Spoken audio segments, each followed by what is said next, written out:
ఆరోపణలు కొత్త కాదు. ఆ శాఖలో వసూళ్ల దందా కూడా కామనే అయిపోయింది. తెలంగాణ వైద్య ఆరోగ్య శాఖలో పర్యవేక్షణ లోపంతో వసూళ్ల దందాకు అడ్డే లేదట. ఏం చేసినా మమ్మల్ని అడిగేవారు లేరన్న ధీమాతో అధికారులదు ఇష్టారాజ్యమైపోయిందట. ఆ మాటకొస్తే క్వశ్చన్ చేసేవారే లేకపోవడంతో అంతా మా ఇష్టమన్నట్లుగా గల్లా పెట్టే ఓపెన్ చేసి అందిన కాడికి దండుకుంటున్నారట కొందరు అధికారులు.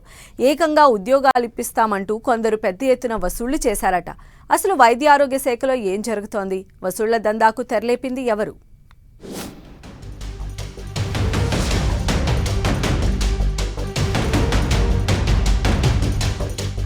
తెలంగాణ వైద్య ఆరోగ్య శాఖలో కలెక్షన్ కింగ్లు. హెల్త్ డిపార్ట్మెంట్లో అధికారుల ఇష్టారాజ్యం. ఉద్యోగాలు ఇప్పిస్తామంటూ భారీగా వసూళ్లు. డైరెక్టర్ ఆఫ్ హెల్త్ ఆఫీస్ అక్రమాలకు అడ్డాగా మారిందా?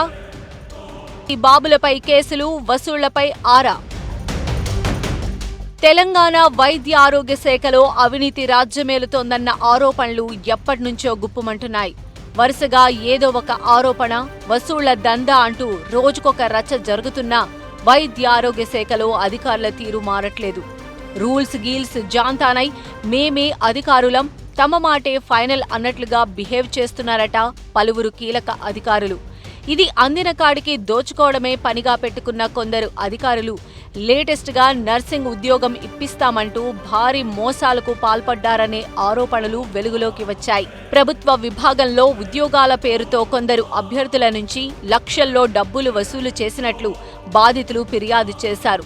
ఉద్యోగం వస్తుందనే ఆశతో డబ్బులు చెల్లించిన అభ్యర్థులు చివరికి మోసపోయామని ఆవేదన వ్యక్తం చేస్తున్నారు. డబ్బులు ఇచ్చిన తర్వాత కూడా ఉద్యోగ నియామకాలు జరగకపోవడంతో బాధితులు పోలీసులను ఆశ్రయించినట్లు తెలుస్తోంది. స్టాఫ్ నర్స్, అటెండర్ ఉద్యోగాలు ఇప్పిస్తానంటూ డిహెచ్ కార్యాలయపు సిబ్బంది లక్షలు వసూలు చేసినట్లు ఆరోపణలు వచ్చాయి. ఎంతకు ఉద్యోగాలు రాకపోవడం, అడిగితే నిర్లక్ష్యపు సమాధానాలు చెప్పడంతో బాధితులు పోలీసులకు ఫిర్యాదు చేశారు. దీంతో పోలీసులు కేసు పెట్టారు. ఈ తతంగం వెలుగులోకి రావడంతో ప్రభుత్వం విచారణ కమిటీని వేసిందట. ఉద్యోగాల పేరిట ఎంతమంది నుంచి డబ్బులు తీసుకున్నారు, ఎంత వసూలు చేశారు, ఎవరెవరి పాత్ర ఉంది అన్న కోణాల్లో దర్యాప్తు జరుగుతోందట. వాస్తవానికి ఈ ఏడాది జనవరిలోనే ఈ దందాపై ఎఫ్ఐఆర్ నమోదైనట్లు చెబుతున్నారు. ఆ విషయాన్ని డిహెచ్ ఆఫీస్కు పోలీసులు తెలియచేసినా ఉన్నతాధికారులు దాచిపెట్టినట్లు ఇన్సైడ్ టాక్. ఈ వ్యవహారంలో ప్రభుత్వ విభాగానికి చెందిన అదనపు డైరెక్టర్తో పాటు మరో 2 అధికారులపైన ఎఫ్ఐఆర్ నమోదైనట్లు సమాచారం.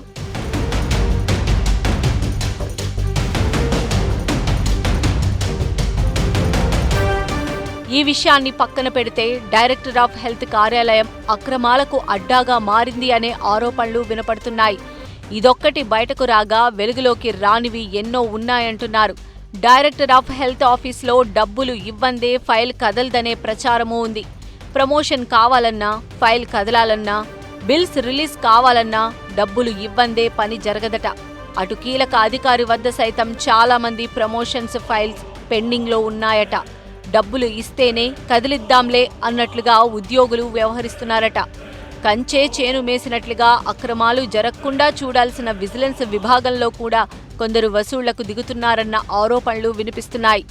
ఇంక్రిమెంట్లు, పదోన్నతులు, సర్వీస్ రెగ్యులేషన్స్, చార్జ్ మెమొరీ ఇలా ప్రతి అంశంలో విజిలెన్స్ విభాగం నుంచి క్లియరెన్స్ ఉండాలన్న నిబంధనలు వారికి వరంగా మారిందట.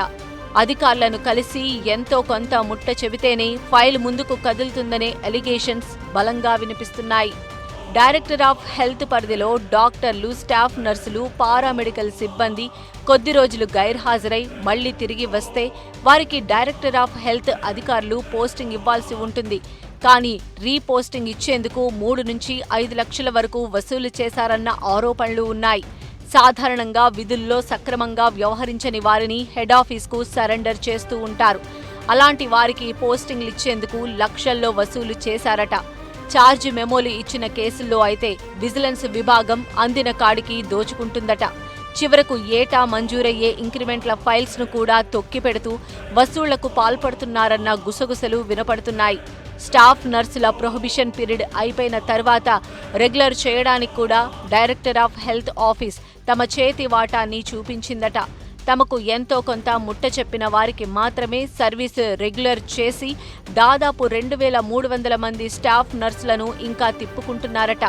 దీనంతటికీ కారణం డైరెక్టర్ ఆఫ్ హెల్త్ పోస్టులో పూర్తిస్థాయి నియామకం జరగకపోవడమే అంటున్నారు. ఇంకా ఇన్ఛార్జ్ అధికారి పర్యవేక్షణలోనే పాలన కొనసాగుతూ ఉండటం, పర్యవేక్షణ చేయాల్సిన సెక్రటరీ కూడా చూసి చూడనట్లుగా వ్యవహరించడంతోనే సమస్య వస్తోందట.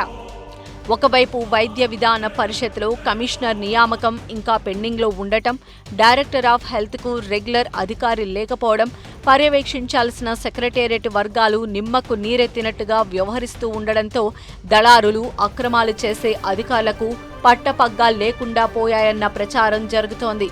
అటు ఈ శాఖకు మంత్రిగా సీనియర్ నేతే ఉండడంతో అటు ప్రభుత్వం, ఇటు సీఎం రేవంత్ కూడా ఈ శాఖను చూసి చూడనట్లు వదిలేస్తున్నారట. దీంతో ఇక ఈ శాఖలో ఇష్టారాజ్యం పెరిగిపోయిందనే టాక్ వినిపిస్తోంది. ఇప్పటికైనా ప్రభుత్వం సీరియస్గా దృష్టి పెట్టి వైద్య ఆరోగ్య శాఖలోని లూప్ హోల్స్ ను సెట్ చేయాలని, పోలీసుల కేసులతో సరిపెట్టకుండా రోడ్డెక్కుతామంటున్నారు బాధిత ఉద్యోగులు.